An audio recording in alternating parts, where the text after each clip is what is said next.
Hi guys, welcome to Edu Medicine. Please like this video, subscribe our channel and share with your friends. And join our Telegram group for the updates and information and Instagram as well. So हम unit 10 discuss कर रहे थे TN Madan का non renunciation. तो वो renunciation, इरोटिज्म, इनको discuss कर रहे हैं, इनको एक तरीके से एक्सप्लेन करने की कोशिश कर रहे हैं 3 नॉवेल्स के द्वारा, जो कि हम 2 नॉवेल्स पहले ही डिस्कस कर चुके हैं. एक चित्रलेखा था, एक समस्करा था. अब हम ययति करने जा रहे हैं. ये महाभारत का एक एपिसोड है, ठीक है. और अब हम कहानी के मेन कैरेक्टर्स को समझ लेते हैं. तो ययति जो हैं, जो मेन लीड हैं, वो एक किंग के सन हैं. उनके ब्रदर जो यति हैं वो घर परिवार छोड़ के वो साधु बन चुके हैं. उसके अलावा इसमें आपको कैरेक्टर मिलेंगे कच्छ, जो कि बृहस्पति भगवान के पुत्र हैं, और उनकी लव इंटरेस्ट, और शुक्राचार्य की बेटी दिव्यानी है इसमें. और जो डीमंस के किंग है, मतलब राक्षसों के जो राजा है, उनकी बेटी शर्मिष्ठा भी आपको मिलेंगी. तो ये मेजर कैरेक्टर है. जब हम स्टोरी शुरू करते हैं, क्योंकि कई बार बुक्स में ना स्पेलिंग एरर हो जाती है तो कहानी समझ नहीं आती है. तो यहाँ पे भी, और आई थिंक समस्करा और चित्रलेखा वाली कहानी में भी थोड़ी थोड़ी गलतियाँ हैं. तो बस आप कैरेक्टर को समझ लेते तो आपको समझ में आने लगेगा. तो जैसे मैंने बताया कि यति इस कहानी के मेन लीड हैं और एक राजा के पुत्र हैं. उनके ब्रदर हैं जो कि यति हैं. इनका नाम है मतलब जो छोटा वाला बेटा है उनका नाम यति है, ठीक है, और बड़े वाले का केवल यति है, ठीक है. तो यति जो है वो घर परिवार छोड़ के संन्यास ले लिए और एक रिनाउंसर बन गए हैं. तो यति की जो मदर है, उन्होंने उनसे प्रॉमिस लिया है कि आप ऐसा नहीं करेंगे और आप घर परिवार नहीं छोड़ेंगे और इस तरीके का जीवन नहीं अपनाएंगे. देखिए यहाँ पे यति बिकम अ टैलेंटेड प्रिंस जो लिखा है, ये यति लिखा होना चाहिए था. तो देखिए, जो मैंने बताया कि स्पेलिंग एरर की वजह से कहानी बिल्कुल डिफरेंट ही मोड़ ले लेती है. तो ये यति है. तो यति जो है वो बहुत ही टैलेंटेड प्रिंस बन जाते हैं, राजा के पुत्र बन जाते हैं. और वो अश्वमेध यज्ञ करते हैं. अश्वमेध यज्ञ में आप हॉर्स की सेक्रीफाइस देते हैं, मतलब घोड़े को वो कर दिया जाता है, उसकी बलि दे दी जाती है. लेकिन पहले घोड़े से पूरे एरिया को घूमा जाता है और ये दिखाया जाता है कि हमने विजय पा लिया सब पे, उसके लिए ये यज्ञ होता है. जब वो घूम रहे होते हैं ये यति, तो वो एक इंसान से मिलते हैं जो अपने शरीर को बहुत दर्द दे रहा होता है. आपने देखा है वो कई लोग आपको मिलेंगे जो अपने शरीर पे बहुत तेज तेज मार रहे होते हैं या हर्ट कर रहे होते हैं. और ये क्रिश्चियनिटी में भी, इस्लाम में भी, हिंदुइज्म में, हर जगह आपको इस टाइप के कुछ लोग मिल जाएंगे जो रिलीजन पे अपने शरीर को. और जब ये उनसे मिलते हैं तो पता चलता है कि ये उनके भाई ही हैं.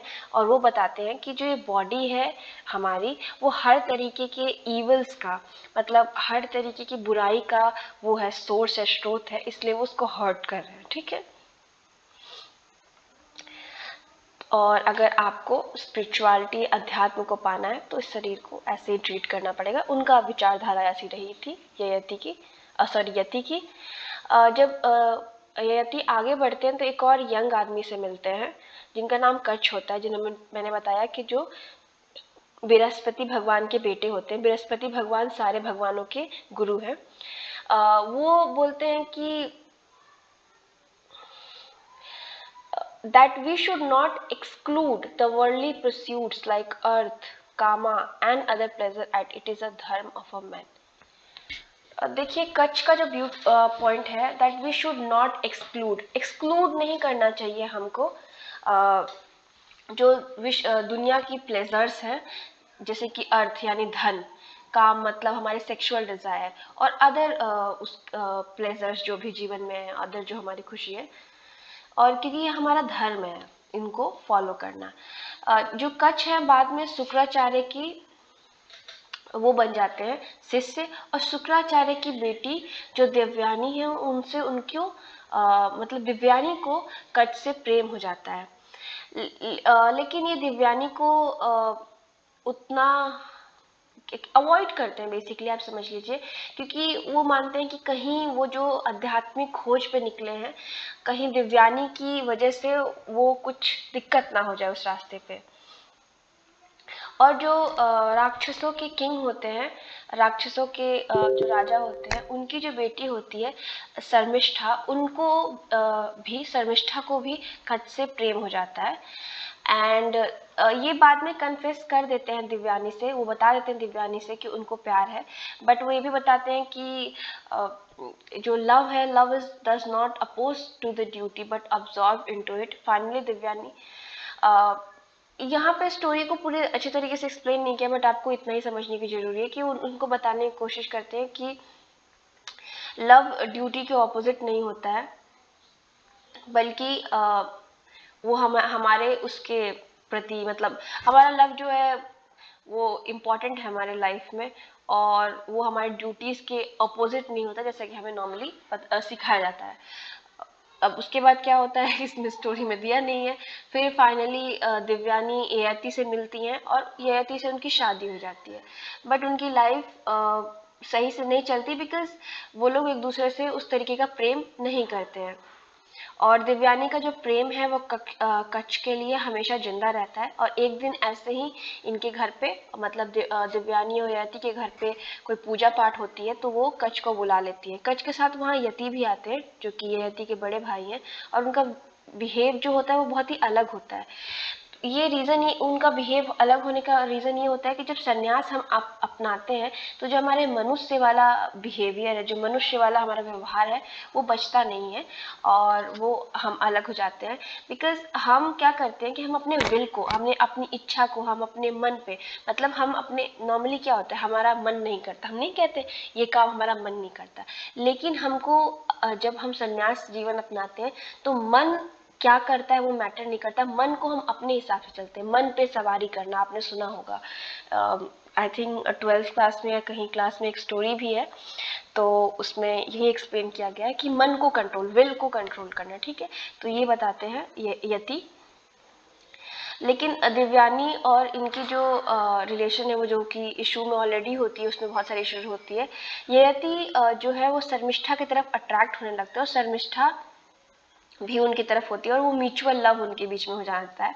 जब दिव्यानी को ये बात पता चलती है कि ये शर्मिष्ठा की तरफ अट्रैक्टेड है, तो दिव्यानी उनको कहती है कि अब आप हमारे शरीर को, हमारे तन को आप टच नहीं करेंगे।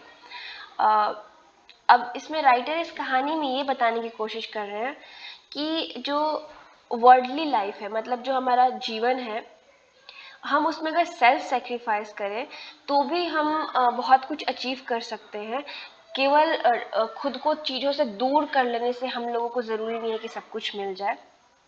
मतलब सेल्फ सेक्रीफाइस अगर हम नॉर्मली वर्ल्ड में करते हैं, एडजस्ट करना लोगों के साथ सीखते हैं, तो वो डीअटैचमेंट के इक्वल है।